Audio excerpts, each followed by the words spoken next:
guys, welcome back to my channel, or welcome if it's your first time here. And yes, I'm filming this video in my hotel room because I am currently in Egypt, which is why I'm making this video. I arrived about 10 hours ago, early in the morning, and I decided I wanted to share with you guys how to get your visas if you are planning a trip to Egypt. And yes, I'm extra like that with my robe because I'm currently at the Fairmont in Cairo, which is our accommodation for this trip, this leg of the trip at least, on our Kaijego group trip to Egypt. So if you want to be chilling in your 5-star hotel, in your hotel robe, giving luxury, giving premium, giving all that, you might want to check the link in the description. It's right here, but check the link in the description, click on it and join our next group trip to Egypt or to any other destination of your choice. Now let's get right into the video. Oh, my name is Alma, by the way. Yeah, let's get right into the video.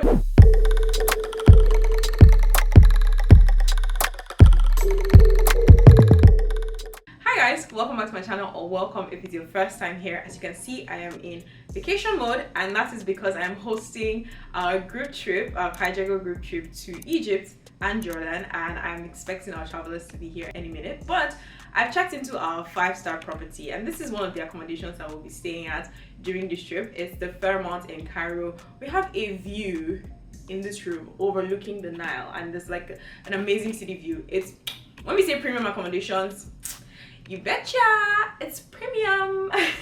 So if this is your vibe and you want to like go on a new adventure, make new friends, join a group trip, the link is right here, but you can click on it in the description below. Find our next group trip to Egypt, join it, or any other country of your choice, and we'll be happy to host you. Okay, so let's get right into this video, which is how to get a visa to Egypt, especially if you're traveling with a Nigerian passport or maybe any other weak passport. I think most of the rules are the same. The countries that are not allowed to get an e-visa or have visa-free access to Egypt, the requirements are typically the same. So we're going to get right into how you can get a visa to Egypt. Yes, for the duration of this video, I will be staying in character. My robe is still going to be on because I'm sticking to the mode here, but this video is going to be short because there are 3 main ways to get a visa to Egypt. So the 3 main ways to get a visa to Egypt are to get a visa at the embassy, get a visa on arrival, or get an e-visa. In this video, I'm going to focus on 2, getting a visa on arrival and getting a visa from the embassy,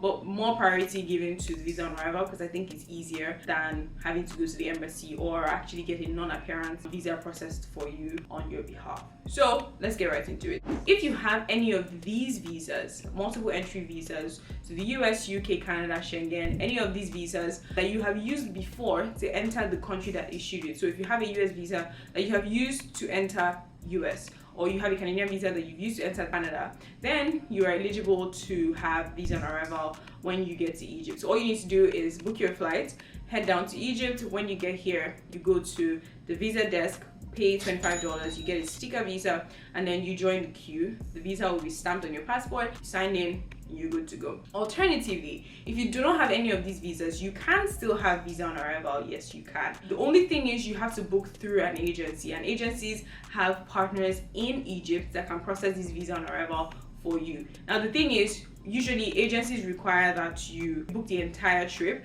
They have to verify that you're actually going to leave the country when you're done with your visit or anything you're coming to Egypt to do. By booking your hotel and your tours and everything, they kind of know where you're going to be at every time. They can vouch for you to the embassy, in quotes. That's not exactly how it happens, but yeah. So they can actually vouch for you because they have booked everything for you. Now, for you to get visa on arrival, you need to have a return ticket, and you need to have booked all of these things, like I said before, with the agency. Kaijego can help you get an Egypt visa on arrival even if you don't have any of these multiple entry visas. Even if it's your first time, like you just don't want to have to deal with sending documents to the embassy and all of those things, send a DM to @Kaijego on any social media platform, or send an email to go@kaijego.com and someone will get back to you right away. So like I said, all you need to get this visa on arrival is your flight ticket, and you you need a contact in Egypt, we can help you get that. We can help you arrange your visa on arrival, and yeah, just send an email, send a DM, and let's get you going. So the second way is to get a visa from the embassy. And if you want to get a visa from the embassy,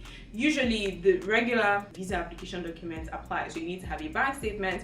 Typically, if it's just one person and you're staying for about a week, I would recommend that you have at least 1.52 million in your account as your final balance. But also, it's great if it's not just dumped one time. This is general, visa application etiquette. Don't just dump money in your account. It's going to be a red flag. So make sure that you have steady inflow and outflow. Maybe your salary account would be preferable. So you need to have your bank statement, you need to have introduction letter, you need to have scanned passport data page, you need to have proof of employment or business registration, just to show how you actually earn your money and that you don't just pick money from the ground. So typical visa application documents would suffice for you to get your visa approved at the embassy. So typically you can meet an agent also, and they would process this visa for you in a non-appearance way, such that you don't actually have to go to the embassy to submit your documents. You just transmit your documents to them, and then they send that to the embassy, which I think is easier than having to go to the embassy to figure everything out by yourself, book an appointment, all of those things.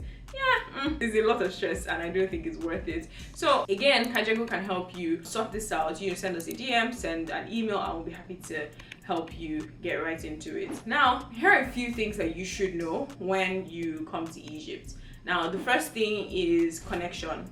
Right? You can get a SIM when you arrive in Egypt. After you clear immigration, just right by baggage claim. I got an orange 4G SIM and it cost me $11 to $15. There are a couple of options. I got 60 gigabytes for $11, and the thing is, they do not accept cash in any other currency apart from Egyptian pounds. So if you have USD cash, you might want to change maybe $20 or $50, just a little bit at the airport, because I generally do not recommend changing money at the airport. Just a little bit at the airport so you can actually buy the SIM. Alternatively, if you have a card that works, Apple Pay, you can tap. If you have a USD domiciliary account, or account that actually is enabled for international payments, then you can use your card to pay in USD and you're good to go. Second thing is the queues can be really long, and when you get here, you fill out an arrival form.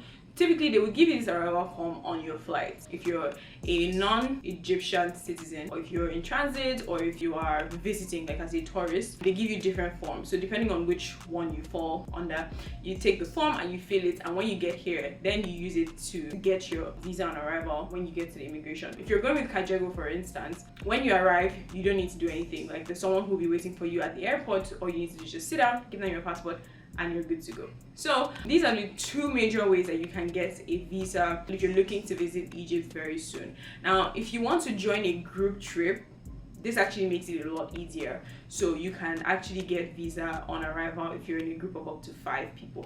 Generally, that's the rule, right? Like, if you're 5, then you can get visa on arrival. But if you have a connect, a plug, aka me, that can help you get visa on arrival. Even if you're not in a group, you can get visa on arrival. So I hope you found this video helpful. If you have any questions about this, please leave it in the comment section below. If you want me to share a little more about Egypt, entry requirements, and all those things, please also let me know in the comments. Also, just a quick note, not like it's related to anything, but if you're coming to Egypt, WhatsApp calls, FaceTime calls, they're not allowed in Egypt, so they're blocked. As long as you have an Egyptian IP address, it's not going to work. So you have to have a VPN, or you will not be able to make WhatsApp calls and FaceTime calls and any of those things. You actually have to call like Egyptian numbers with you.